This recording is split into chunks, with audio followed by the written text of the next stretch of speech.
how to export and share your video from InShot. So if you have finished editing your video, the next thing you need to do is to go ahead and download or export it and share it to any platform that you need. In this video, I'm going to show you how you can exactly do that. My name is Isaac and this is A Minute with AI. If you find this video helpful, I'll kindly request that you support me by liking the video and also by subscribing to my channel.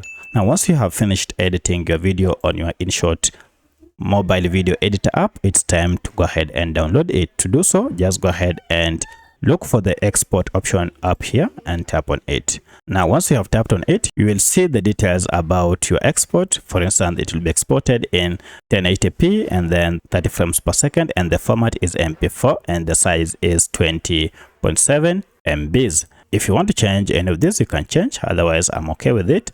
I'll proceed and tap on export. So this will go ahead and initialize the export, and the video will be converted and then downloaded onto my phone. And here we go. It is done. It has been saved. From here, now I can share this video just straight from here. If I want to share it on WhatsApp, I can do it on Instagram story or YouTube. You can share it directly from here. To do so, just go ahead and tap on this social media that you want to share. For instance, WhatsApp, and then choose the account you want to share, and directly you can share it like that and send it. So that's how you share your video on any platform direct from InShot after you have finished editing. If you have any other question, kindly let me know in the comment section. Otherwise, thanks for watching and let's meet in the next video.